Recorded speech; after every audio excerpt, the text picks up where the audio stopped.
नमस्कार, मैं हूं जूही वर्मा और आप देख रहे हैं भास्कर हिंदी। किसान आंदोलन खत्म हुआ।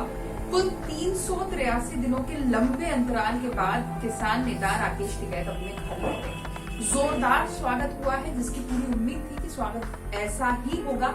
वैसा ही स्वागत हुआ। सैकड़ों दीप जले उनके स्वागत में, लोग सड़कों पर उतर कर आए और यकीनन राजनेताओं को जरूर ये लगा होगा कि अगर अब टिकैत चाहे तो उनकी कुर्सी हिला सकते हैं।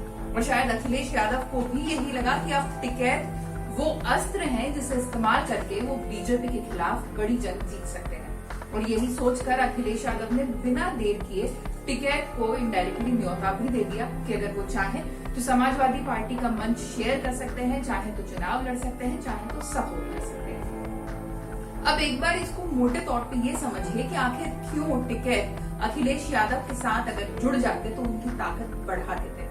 ये पूरा मामला जुड़ा हुआ है पश्चिमी यूपी की 110 सीटों से, जहां पर रालोद की अभी बिसात बेहद तगड़ी है, क्योंकि रालोद वो पार्टी है जो मुस्लिम और जाटों के बीच में गहरी पैठ रखती है। इससे पहले भी पश्चिम यूपी में जब समाजवादी पार्टी, बसपा और रालोद का गठबंधन एक साथ उतरा था तो यहाँ पे ज्यादा से ज्यादा सीटें हासिल करने में कामयाब हुआ था और बीजेपी को यहाँ से सीटों का घाटा भी हुआ था।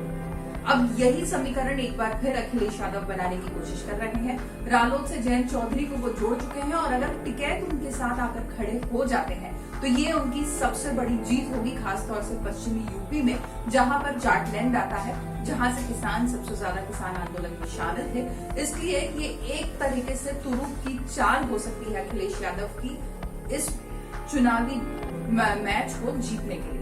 पर टिकैत ने उनके सारे अरमानों पर पानी फेर दिया है, ये कहते हुए कि वो किसी राजनीतिक दल से जुड़ने नहीं वाले हैं। इससे पहले जब पूरे ही साल भर आंदोलन चलता रहा, किसान आंदोलन, तब एक ही इल्जाम राकेश टिकैत पे बार बार लगता रहा कि वो किसानों के भरोसे, अन्नदाताओं के भरोसे अपनी राजनीति चमकाने का काम कर रहे हैं। तो ये उन तमाम लोगों को भी मुंह तोड़ जवाब है जो इस इंतजार में बैठे थे कि टिकैत की घर वापसी होगी। यूपी चुनाव सिर पर है और टिकैत अब किसी न किसी सीट से या तो चुनाव लड़ेंगे या अपनी पार्टी बनाकर खुद सिरमौर बनकर उस चुनाव में जीत की तरफ आगे कदम बढ़ाएंगे। पर टिकैत की एक दो टूक जवाब से सारी संभावनाओं पर पानी फिर गया है। टिकैत ने न सिर्फ ये कहा कि वो राजनीति में नहीं आने वाले हैं, बल्कि सभी राजनीतिक दलों को ये सख्त ताकीद भी किया है कि कोई उनकी फोटो का, उनके नारों का या उनके नाम का इस्तेमाल अपने राजनीतिक फायदे के लिए न करे।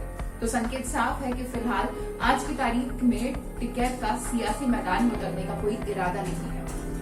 पर यह भी बहुत संभव है कि अगर बात किसानों की आएगी या बीजेपी के लिए कुछ करना होगा तो टिकैत वहां चुप नहीं बैठेंगे। यानी फिलहाल चिट भी उनकी है और पट भी उनकी है। देखना ये है कि चुनाव आते आते टिकैत कैसे इस चुनावी मैदान में पासा पलटने का काम करते हैं। नमस्कार।